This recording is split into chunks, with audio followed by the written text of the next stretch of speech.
तो नमस्ते, कैसे हो सब आप? आई होप आप सब ठीक होंगे। तो चलिए रीडिंग स्टार्ट करते हैं। आज का रीडिंग का टॉपिक है, वो दूसरों से आपके बारे में क्या बातें करते हैं। जो उनके क्लोज़ फ्रेंड है या उनके फैमिली मेम्बर है, जो उनके करीबी है, उनके क्लोज़ है, उनके साथ वो आपको लेकर क्या बातें करते हैं।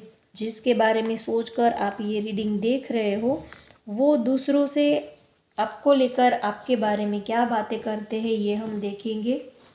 तो चलिए रीडिंग स्टार्ट करते हैं।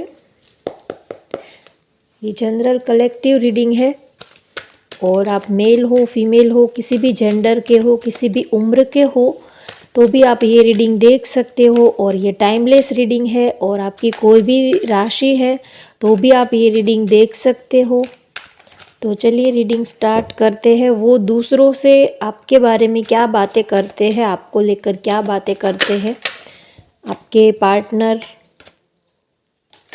आपके हस्बैंड हो सकते हैं, आपके बॉयफ्रेंड, गर्लफ्रेंड, कोई भी हो सकता है। तो आप उनको 3 बार उनका नाम ले लीजिए। अपने थर्ड आई चक्रा पे अपने पार्टनर को आप इमेजिन कर लीजिए।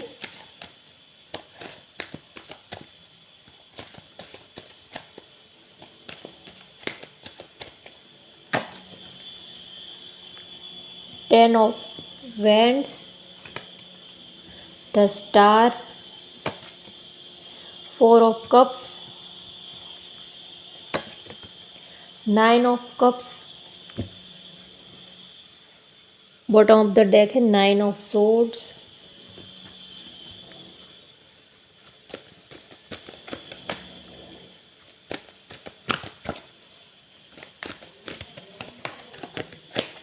आप एक स्टार जैसे उनको लगते हो।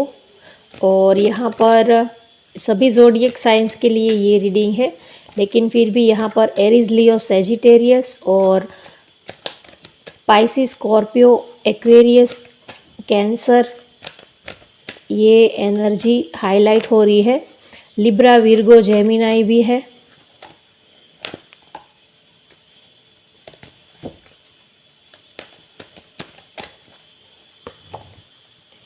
Big happy changes, helpful people, bottom of the deck है लिसन टू योर इंट्यूशन। अब इस डेक से देखते हैं। अलग अलग डेक से देखने से ज़्यादा क्लैरिटी मिलती है और ज़्यादा एक्यूरेट मैसेज आते हैं।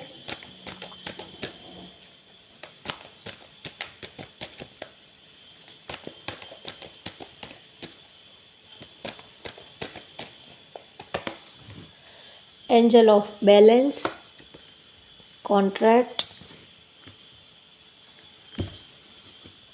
बॉटम ऑफ द डेक है ऑल टाइड अप। ओके, तो चलिए रीडिंग स्टार्ट करते हैं। आपके पार्टनर, उनके जो क्लोज़ फ्रेंड है, उनके बेस्ट फ्रेंड है या तो जो उनके करीबी है, उनके साथ वो आपको लेकर वो ये बातें करते हैं कि अब उनसे ये दूरी बर्दाश्त नहीं होती है। वो अब अपनी फीलिंग्स को, अपने इमोशंस को वो कंट्रोल नहीं कर पाते हैं। अब उनसे ये हो नहीं पाता है। शायद उन्होंने अब तक आपको अपने दिल की बात नहीं बताई है, या तो उन्होंने अभी खुल के आपसे क्लियर बात नहीं की है। तो वो अपने फ्रेंड से, अपने दोस्त से वो बात करते हैं कि अब मैं उन्हें अपने दिल की बात मुझे बतानी है। मैं खुल के अपने प्यार का इज़हार उनके साथ करना चाहता हूँ या तो करना चाहती हूँ। मैंने अपने फीलिंग्स, अपने इमोशंस को बहुत रोक के देख लिया, बहुत ही मैंने कंट्रोल करके देख लिया, लेकिन मेरा जो दिल है वो बार बार उनके ही बारे में सोच रहे हैं। मैंने अपने काम में, अपने वर्क में, मैंने दूसरी चीज़ों में भी अपने माइंड को बहुत ही डाइवर्ट करने की कोशिश की। मैंने ये बहुत कोशिश की कि मैं उनको भूल जाऊं, क्योंकि मुझे ये लगता था कि हम दोनों का कोई फ्यूचर नहीं है, या तो हम दोनों एक दूसरे के लिए परफेक्ट मैचिंग नहीं है। तो वो अपने फ्रेंड से कहते हैं कि इसी वजह से मैंने उनसे थोड़ी सी दूरी बनाकर रखी थी, थोड़ा डिस्टेंस बनाकर रखा था। लेकिन मेरा जो दिल है वो बार बार उन्हीं को ही याद कर रहा है, बार बार उन्हीं को ही वो मिस कर रहा है। मेरे दिल को उनके सिवा और कोई पर्सन अच्छा ही नहीं लगता है। मैं क्या करूँ? मैंने बहुत ट्राई किया कि उनको भूल जाए, या तो क्योंकि शायद आपके पार्टनर को ऐसा लगता था कि आप दोनों का कोई फ्यूचर नहीं है, या तो आप दोनों एक दूसरे के लिए परफेक्ट नहीं है, तो उन्होंने आपको भूलने की कोशिश की, या तो उन्होंने आपसे मूव ऑन होने की भी कोशिश की, लेकिन उनसे ये हो नहीं पाया क्योंकि उनका जो दिल है वो बार बार आपको ही चाहता है, वो आपको ही मिस करता है। उनके दिल को आपके सिवा और कोई अच्छा नहीं लगता है। तो उन्होंने सारे ही एफ़र्ट्स लगा लिए, तो वो अपने फ्रेंड से या तो उनके दोस्तों में आपको लेकर अगर बातचीत होती है कि अब आपने आगे क्या सोचा, आगे फ्यूचर में क्या प्लानिंग है, आगे का क्या करना है इस रिलेशनशिप को लेकर, तो वो अपने फ्रेंड से यही बातें करते हैं कि मैंने जितने मैंने जितना अपना दिमाग को लगाना था उतना मैंने अपने दिमाग को लगा दिया, मैंने सारे ही एफ़र्ट्स कर लिए, लेकिन मेरे दिल को तो बस वही चाहिए। तो अब मुझे कुछ डिसीज़न लेना है ही नहीं, क्योंकि मेरे दिल ने ही डिसीज़न ले लिया है। तो मैं अब अपने दिल के खिलाफ नहीं जा सकता, या तो नहीं जा सकती, क्योंकि मैंने अपने फीलिंग्स को, अपने इमोशंस को बहुत बैलेंस करके देख लिया, दूसरी चीज़ों में अपने माइंड को डाइवर्ट करके देख लिया, लेकिन मेरे दिल को तो बस वही चाहिए। उन्हीं के साथ ही मैं अपनी पूरी ज़िंदगी रहना चाहती हूँ, या तो रहना चाहता हूँ, क्योंकि जब मेरे दिल ने ही उनको एक्सेप्ट कर लिया है तो फिर मैं क्या करूँ? मुझे कुछ समझ में नहीं आता है, क्योंकि जब डिसीज़न मेरे हाथ में ही नहीं है तो फिर मैं क्या डिसीज़न लूँ? तो वो अपने फ्रेंड्स के साथ ये भी बातें करते हैं कि मैंने बहुत ट्राई किया कि उनको भूल जाए या तो मूव ऑन हो जाए, लेकिन मुझसे ये हो नहीं पा रहा है। तो अब मैं उनके साथ ही अपनी पूरी लाइफ़ जीना चाहता हूँ, उनको अपना प्यार ओपन करना चाहता हूँ, अपनी फीलिंग्स उनके साथ ओपन करना चाहती हूँ, या तो ओपन करना चाहता हूँ। मैं उनको अपने दिल की बात बताना चाहता हूँ। हो सकता है कि अब तक उन्होंने आपके रिलेशनशिप में क्लैरिटी नहीं है, या तो उन्होंने अब तक आपको क्लैरिटी नहीं दी है। तो वो अब सोचते हैं कि उनके फ्रेंड्स को भी वो बताते हैं कि अब मैं उनको डायरेक्टली क्लियर अपने दिल की बात बता देना चाहता हूँ। मैंने बहुत ही सोचा और मैंने बहुत ही अपनी फीलिंग्स को, अपने इमोशंस को हिडन करके रखी, हिडन रखने की कोशिश की। अपने इमोशंस को, अपने फीलिंग्स को मैंने बहुत ही हिडन रखे, बहुत ही दबा कर रखे, लेकिन अब ये मुझसे हो नहीं पा रहा है। मैंने सारे ही एफ़र्ट्स लगाकर देख लिए, लेकिन अब ये मुझसे नहीं हो पा रहा है। तो मैं अब उनसे अपने डायरेक्ट ही मैं उनको अपने दिल की बातें सारी बताने वाला हूँ, या तो वाली हूँ। और उनके फ्रेंड्स जब उनको पूछते हैं आपके पार्टनर को कि आपने आगे का क्या सोचा है, तो वो सोचते हैं, उनको बताते हैं कि मैंने उनके साथ अब लॉन्ग टर्म का कुछ सोचा है, कुछ लीगल कॉन्ट्रैक्ट के बारे में मैं सोच रहा हूँ, या तो सोच रही हूँ। उनके साथ अब मैं पूरी अपनी लाइफ़ बिताना चाहता हूँ, उनके साथ मैं कोई, क्योंकि वो एक ऐसे पर्सन है कि उनके साथ टाइम पास नहीं किया जा सकता है। वो बहुत ही लॉयल है, बहुत ही काइंड हार्टेड और बहुत ही ट्रस्टेबल पर्सन है, तो मैं उनके साथ टाइम पास तो कर ही नहीं सकता, या तो नहीं कर सकती। तो मैं उनके साथ कुछ लॉन्ग टर्म लीगल कॉन्ट्रैक्ट के बारे में, मैरिज के बारे में कुछ प्लानिंग कर रहा हूँ, या तो कर रही हूँ। ऐसा वो अपने फ्रेंड्स के साथ बातें करते हैं कि अब इस रिलेशनशिप में इक्वल बैलेंस बना के मुझे रखना है। अब तक ऐसा था कि एक पर्सन अपना प्यार, अपनी फीलिंग्स, अपना टाइम, अपने इमोशंस सब कुछ लुटा रहा था, और दूसरा जो है वो उतना सामने से दे नहीं रहा था। या तो आपके पार्टनर को ऐसा लगता है कि अब तक आपने उनको बहुत कुछ दिया है, लेकिन उन्होंने सामने से आपको उतना नहीं दिया है जितना आप डिज़र्व करते हो। आप जो एक्सपेक्ट करते हो वो जानते हैं कि आप उनसे क्या एक्सपेक्ट कर रहे हो, आप उनसे क्या मांग रहे हो, आप क्या उनसे चाहते हो। वो सब कुछ ही जानते हैं फिर भी उन्होंने आपको वो चीज़ दी नहीं है, या तो वो जानबूझकर आपको वो सारी फीलिंग्स, वो इमोशंस, वो चीज़ें आपको वो प्रोवाइड नहीं कर रहे थे जिसके आप हकदार हो, जिसको आप डिज़र्व करते हो। तो अब वो अपने फ्रेंड्स के साथ ये बातें करते हैं कि अब मैं इस रिलेशनशिप में इक्वल बैलेंस बना कर रखना चाहता हूँ। आज तक जितना प्यार, जितनी फीलिंग्स, जितना टाइम, जितना वक्त उन्होंने मुझे दिया है, अब मैं वो सारी चीज़ें उनको देना चाहता हूँ। जितना प्यार उन्होंने मुझे दिया है, मैंने आज तक उनको इक्वल नहीं दिया है। जितना उन्होंने मुझे दिया है, मैंने उनको उतना नहीं दिया है। तो अब वो इस रिलेशनशिप में इक्वल बैलेंस चाहते हैं, और हो सकता है कि आपने कमिटमेंट के लिए बोला हो तो अब तक वो थोड़ा सा कमिटमेंट को लेकर भाग रहे थे, या तो वो इस चीज़ से थोड़ा सा रेडी नहीं थे, वो इस चीज़ को टाल रहे थे, कमिटमेंट को टाल रहे थे, या तो हो सकता है कि उनकी लाइफ में और भी प्रॉब्लम थे। वो अपने फ्रेंड से बातें करते हैं कि मुझे पता है कि वो मुझसे क्या चाहते हैं, उनकी क्या डिज़ायर है, वो मुझसे क्या एक्सपेक्ट कर रहे हैं, लेकिन मैं उनको वो चीज़ नहीं दे पा रहा था, या तो नहीं दे पा रही थी, क्योंकि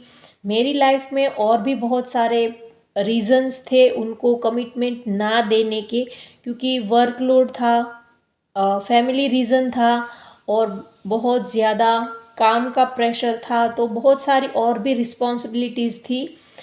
तो इसी रीज़न की वजह से मैं उनको वो चीज़ नहीं दे पा रहा था जो वो चाहते थे मुझसे।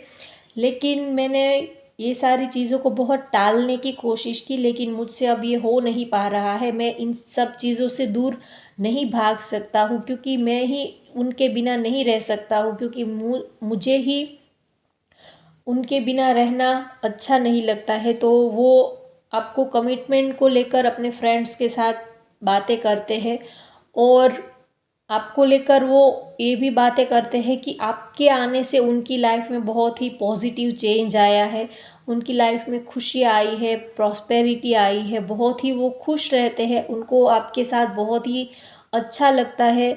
आपके आने से उनकी लाइफ में एक पॉजिटिव चेंज आया है, बदलाव आया है, जो बहुत ही अच्छा है। उनकी लाइफ में परेशानियां तो पहले भी थी, आपके आने के बाद भी है, लेकिन पहले की और अब की जो सिचुएशन है उसमें बहुत सारा बदलाव आ गया है। चीज़ें वही की वही है, लेकिन उनको देखने का नज़रिया जो है वो आपके आने से चेंज हो गया है, बदल गया है।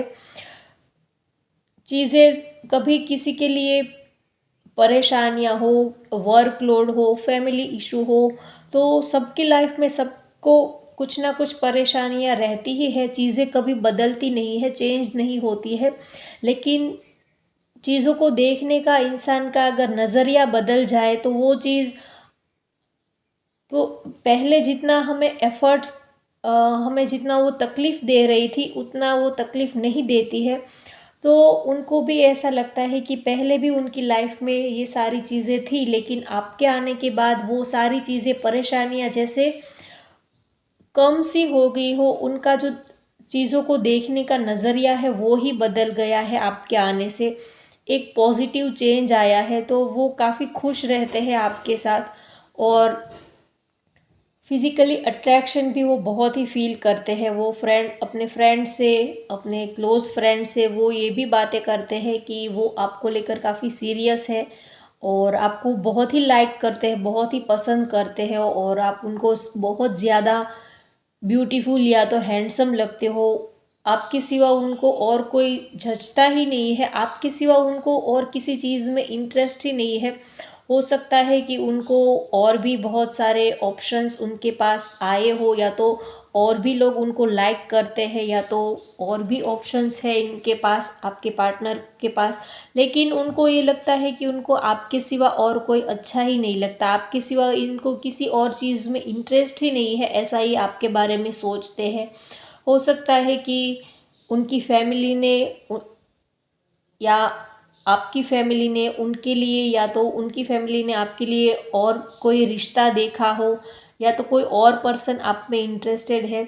तो आपके पार्टनर उनके फ्रेंड से यही बातें करते हैं कि उनके सिवा किसी और को पसंद करने का तो कोई मतलब ही नहीं है, क्योंकि जब मेरे दिल ने ही उनको एक्सेप्ट कर लिया है तो मैं अब किसी और को कैसे एक्सेप्ट कर सकता हूँ। जब मेरा दिल ही ये चीज़ नहीं मान रहा है तो मैं किसी और चीज़ को, किसी और पर्सन को अपनी लाइफ में कैसे लेके आ सकता हूँ। तो हो सकता है कि उनके पास और भी ऑप्शंस है, या तो आपके पास या तो उनके पास, लेकिन उनको लगता है कि ये सारी चीज़ें अब बेकार है, क्योंकि जब दिल ही उनका साथ नहीं दे रहा, जब दिल ने ही आपको एक्सेप्ट कर लिया है तो और सारी चीज़ें उनके लिए बेकार है। और वो अपने फ्रेंड्स से ये भी बातें कर रहे हैं, या तो उनके फ्रेंड्स में ये भी बातें चल रही है कि वो आपको बहुत ही चाहते हैं, बहुत ही प्यार करते हैं। भले ही उन्होंने अब तक आपको उतना प्यार जताया नहीं है, दिखाया नहीं है, उतना प्यार एक्सप्रेस नहीं किया है, ओपन अप नहीं किया है, लेकिन वो दिल से आपको बहुत ही चाहते हैं, बहुत ही प्यार करते हैं। आपके लिए उनके दिल में ढेर सारा प्यार है। भले ही वो आपसे इतना जताते नहीं है, या तो वो अपने काम में, करियर में हमेशा ही दूसरी चीज़ों में बिज़ी रहते हैं, आपको उतना वक्त नहीं दे पाते हैं जितना आप डिज़र्व करते हो। उतनी खुशियाँ, उतनी फीलिंग्स, उतना टाइम वो आपको नहीं दे पाते हैं जिसका आप डिज़र्व करते हो, जिसके आप हकदार हो। लेकिन फिर भी हमेशा ही वो, चाहे कोई भी काम में बिज़ी हो, लेकिन हमेशा ही वो आपके बारे में सोचते हैं, आपको ही याद करते हैं। उनके पास वो अपने फ्रेंड से ये भी बातें करते हैं कि वैसे तो सब कुछ ही है, सारी चीज़ें हैं, लेकिन फिर भी कुछ लाइफ में कमी सी लगती है, कुछ खालीपन सा लगता है। अगर वो मेरी लाइफ में आ जाते हैं तो मेरी लाइफ जो है वो कंप्लीट हो जाएगी। वैसे तो मैंने अपनी लाइफ में सब कुछ ही देख लिया है, सब कुछ पा लिया है, और अब किसी चीज़ को पाने की तमन्ना भी नहीं बाकी है। बस एक ही तमन्ना है कि बस उनको अब मेरी लाइफ में मैं लेके आऊँ, या उनको अपना हमसफ़र बना लूँ। बस यही एक मेरी ख्वाहिश बाकी है, और लाइफ में और किसी चीज़ की तमन्ना नहीं है। फर्स्ट और लास्ट यही मेरी डिज़ायर है कि उनको अपना हमसफ़र, अपना लाइफ पार्टनर बनाना है, और अब ये जो बाकी की ज़िंदगी है वो उनके साथ बितानी है। उनको एज़ अ हमसफ़र बनाकर उनके साथ मेरी ये ज़िंदगी है वो बितानी है, ये उनकी डिज़ायर है। और वो ये भी बातें करते हैं कि उन्होंने अब तक अपने इमोशंस, फीलिंग्स को बहुत ही कंट्रोल करके रखा, बैलेंस करके रखा, लेकिन अब उनसे ये सारी चीज़ें हो नहीं पा रही है। अब वो आपसे दूर नहीं रह पाते हैं, चाहे वो उन्होंने कितनी भी कोशिशें की आपसे दूर रहने की, बहुत ही काम में, वर्क में, दूसरी चीज़ों में अपने माइंड को डाइवर्ट करने की कोशिश की, लेकिन अब उनसे ये सारी चीज़ें हो नहीं पा रही है। तो अब वो आपके साथ वक्त बिताना चाहते हैं, कि वो ये भी सोचते हैं कि बहुत भाग दौड़ कर ली लाइफ में, अब वो आपके साथ सुकून के पल बिताना चाहते हैं, और लाइफ में आपके साथ एक पॉजिटिव, एक खुशनुमा ज़िंदगी वो आपके साथ बिताना चाहते हैं। यही सारी बातें वो अपने दोस्तों के साथ करते हैं। और यहाँ पर नंबर्स की बात करूँ तो 9 है, 6 है, और 10 है, 1, 11, 9 नंबर ज़्यादा मुझे हाईलाइट हो रहा है। और आपके बारे में वो ये भी बातें करते हैं कि आप बहुत ही अच्छे इंसान हो, हमेशा ही दूसरों की हेल्प करते हो, हमेशा ही दूसरों के लिए हेल्पफुल रहते हो। आपका नेचर जो है बहुत ही फ्रेंडली नेचर है, आप हमेशा ही दूसरों के बारे में सोचते हो। तो आप बहुत ही एक अच्छे इंसान हो, बहुत ही केयरिंग, बहुत ही नर्चरिंग, और काफ़ी एक अच्छे इंसान हो, ऐसा वो आपके लिए सोचते हैं। तो होप गाइज आपको आज की ये रीडिंग पसंद आए तो लाइक करें, शेयर करें, सब्सक्राइब करें। Thank you.